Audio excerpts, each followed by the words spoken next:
For gamers who preferred the digitized setting of one-on-one battles, there was no better time to be alive than during the mid-1990s. While Mortal Kombat and Street Fighter II will be talked about when it comes to changing the genre, SNK's offerings with the Art of Fighting, Fatal Fury, and Samurai Showdown franchises can't be denied as anything short of innovative games that, while not as popular as their counterparts, pushed the figurative envelope and greatly inspired its counterparts.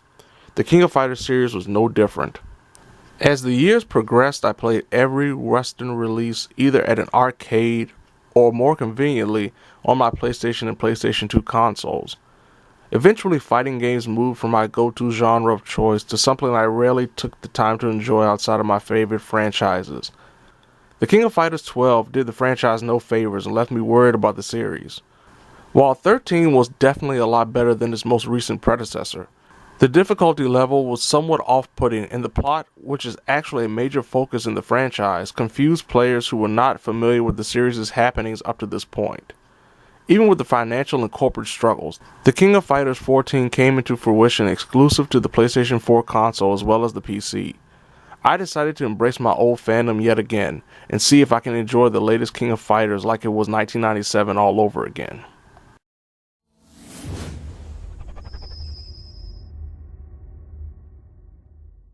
Developed by SNK and released by Atlas USA in North America, The King of Fighters XIV is something of a soft reboot for the franchise that developers hoped would be embraced by the masses in the same way that the 1998 and 2000 versions were when The King of Fighters was being heralded as the pinnacle of fighting games. In hopes of this iteration not succumbing to the same fate as 13, the minds behind 14 looked to keep the fundamentals that made the previous games a memorable one, while implementing some new mechanics to give more casual gamers an easier route to glory. There are a variety of options both offline and online, including a story mode and ranked play respectively. Of course I tried out everything, completed the tutorial to get reacclimated with some of my favorite characters, played through the story, tried to see how well I could survive with one character in survival mode, tested out my skills online, and unlocked a bunch of stuff that I would never care about. All of this has taken me at least a dozen or so hours, but I'm still grinding toward those densely layered trophies, focusing on doing X amount of stuff, like winning 5 or even 10 ranked fights in a row, or completing the story with every team.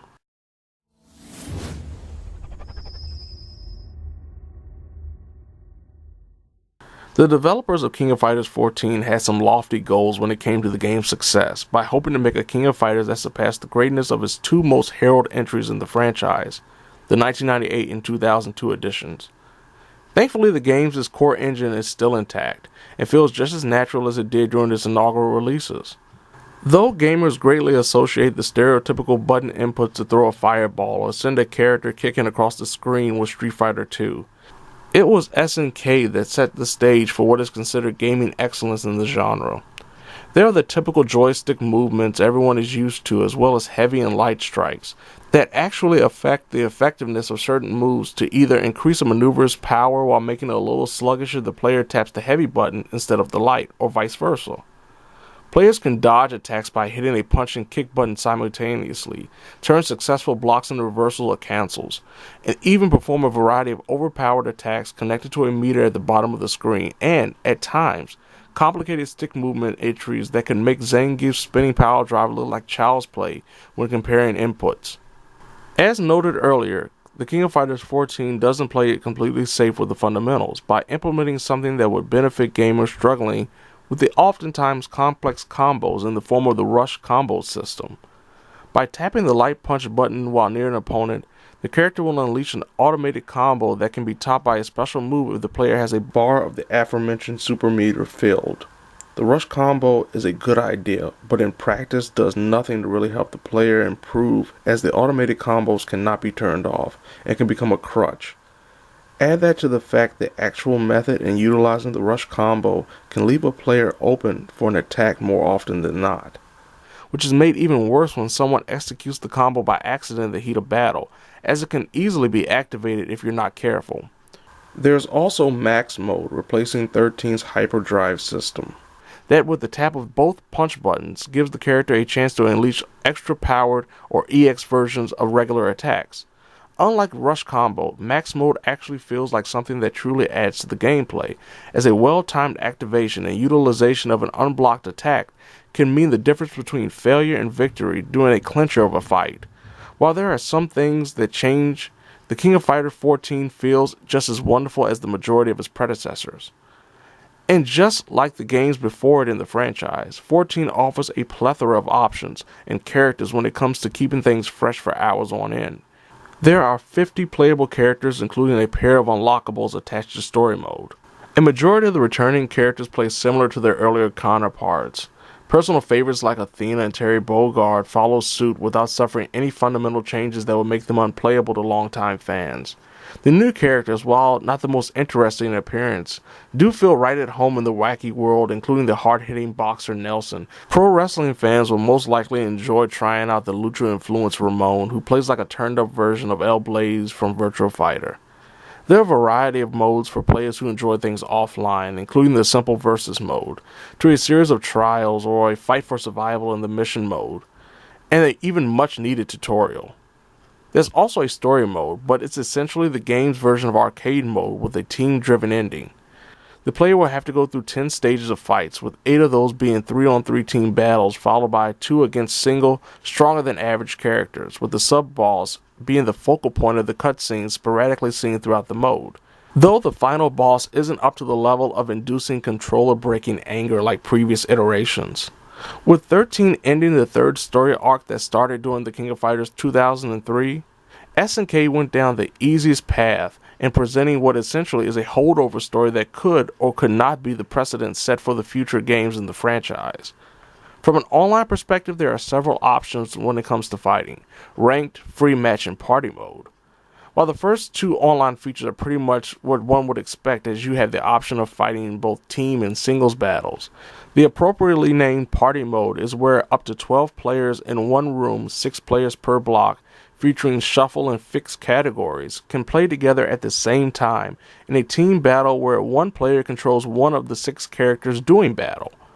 Of the 3 playable options, party mode is definitely the most enjoyable, as it proves to be unpredictable and can be a learning tool at the same time when paired with more experienced players.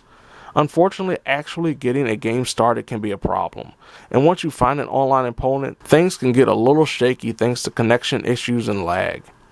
Since the second patch release, the problems with lag and connectivity have diminished greatly, but the community is still small, causing a waiting game when it comes to fighting an opponent, especially in ranked and party mode. The only other real flaw 14 has is its looks. Gone are the brightly colored sprites and 2D models. Instead are 3D models on a 2D plane with animated, though mildly hollow backgrounds that attempt to inspire nostalgia, like the American Truck Stop stage from the Fatal Fury series, instead of innovate like the game's forefathers did years ago. The characters themselves look like mostly high-quality versions of the King of Fighters Maximum Impact entries. The newer characters definitely benefited from not having a prior version, and being built from the ground up compared to their veteran counterparts that can look muddied and even mildly unrecognizable. In a lot of ways, SNK played it safe with the latest offering in the franchise, remembering the old phrase, "If it ain't broke, don't fix it."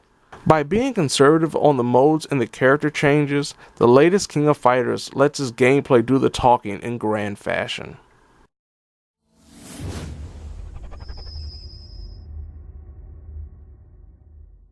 For longtime players, stepping into the latest world of the King of Fighters will feel like old times in the best way possible.